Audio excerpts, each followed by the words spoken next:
If we're looking at women working with women, women managing women, that brings us up to the ideas or the beliefs of the way that we have worked with ourselves.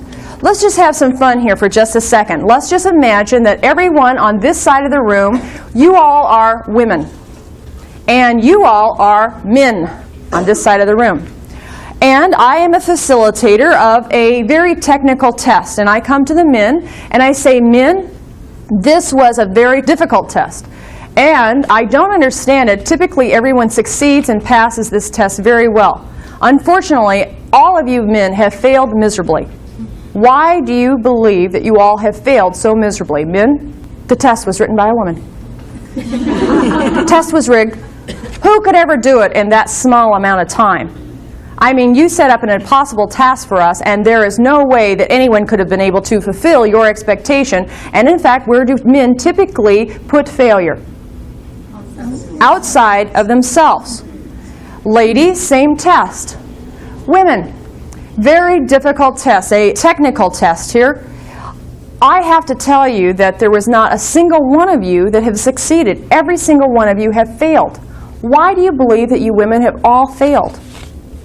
I didn't study. I didn't study. Not technical-minded. I'm not technical-minded. PMS. So where do we attribute failure? We attribute failure inside of our hearts, next to our ego. We attach it to our leg like a couch, and we drag that nasty little belief into the next opportunity, and we let that one hold us back, and we have this dragging feeling of a lot of excess baggage into the next test. And the next test will be back with the men. And with the men, I say, men, very technical test. Most of the time, people fail this test, but not you. Every single one of you, you all have passed this test with flying colors. I can't believe it. You've all succeeded. Why have you all succeeded so fabulously, men? Because I'm great. Of course I'm great. You know I'm great. I've been able to do this activity since I was knee-high to a grasshopper. My daddy showed me. I've had plenty of mentors. Of course men know how to do this. What kind of fool are you? Right? Women? Same technical test. Ladies, very difficult test. I typically have very few people succeeding at this test. Could you tell me why is it that you have all succeeded so fabulously? Every single person has gotten 100% on this test. Why have you all done so very, very well? The test was easy.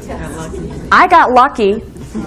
You explained the directions so very well that I was able to get every single point done perfectly. I could have never done it without you. And where do we attribute success? Outside of ourselves, typically. Now, why is that?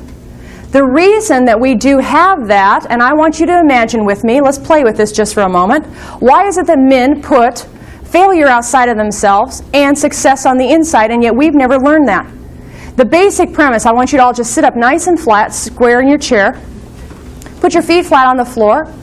We're going to do just a slight little visualization. What I want you to do is to inhale through your nose, fill up your entire chest cavity, and relax and blow it out. And you can just close your eyes for a second. Inhale, and exhale out through your mouth. Now you are a Little League mother. You are a Little League mother, and your little boy Johnny, he's going to do his first softball game tonight. Now Grandma and Grandpa have driven 50 miles for your little boy's softball game. Now that little boy is in the outfield because he's only 6 years old, and every time the ball has come to him, he's dropped the ball. When he got into the batter's box, he struck out 3 times, and little Johnny's team lost the entire game by 10 runs.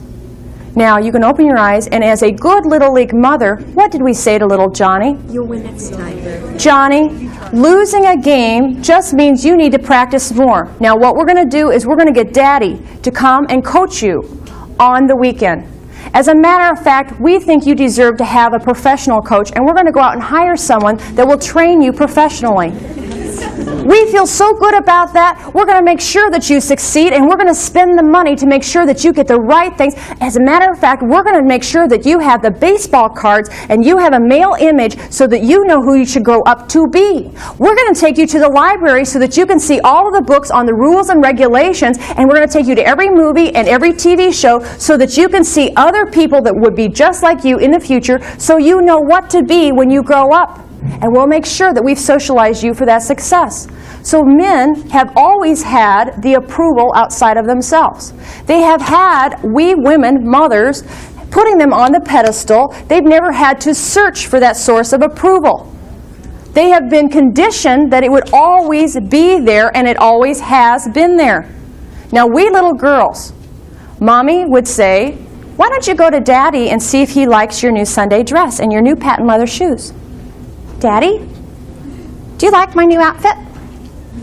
And we learn to have our source of approval outside of ourselves. Well, you better learn how to cook, because the only way you're going to get him to marry you is if you're a good cook. And he'll value you on being a good cook outside of yourself. So we have learned, and our conditioning has been to look outside of ourselves. How many of you can remember your mother or father ever coming to a jacks tournament? Didn't we play jacks? How many of them came to a jump rope tournament? And did you ever have to compete to get on that jump rope team? Did you ever have to, or did we make up the rules as we went because we were relationship oriented? We wanted to make sure that everyone felt good. Did we ever have to show off our skills to be on that first base? And once we are on first base, let's say that we have competed to get into that position to be on first base. How many of us are still covering all the bases rather than our own base? See, little boys learn to cover only their own base and maybe go halfway to second and halfway back to home. But how many of us are exhausting ourselves because we're covering all the bases? What are we doing? So we're looking at self-esteem. Self-esteem is the way you feel about yourself, but it usually comes from the approval of other people. When I am managing a woman, I want to make sure that I have given her that approval. I want to make sure that I've gone out of my way because she is seeking approval outside of herself. Now I want to tell you the story about the two little boys that are walking down the path. And these two little boys are walking down the path. They're going to a crawdaddy race. Now they're going to this crawdaddy race because it is the big race of the year. The first little boy's got these real outstanding crawdaddies. They're just crawling out of the bucket, crawling out of the bucket. They're really ready to go. They're ready to go. Now he gets to the race. There's only 2 or 3 crawdaddies left in the bottom of the bucket. And he gets them up to the crawdaddy line getting ready to go. And they don't wait for him to say go. They start going right away. He has to keep holding them back. Well, the other little boy, he's got a whole bucket full of crawdaddies, and they stay right there at the bottom of the bucket. They're perfectly right there at the bottom of the bucket. He gets up to the crawdaddy line. They stay nice. Their toes are right there to the line. They never cross that line, not one little bit. They're just right there, and they wait for him to say go.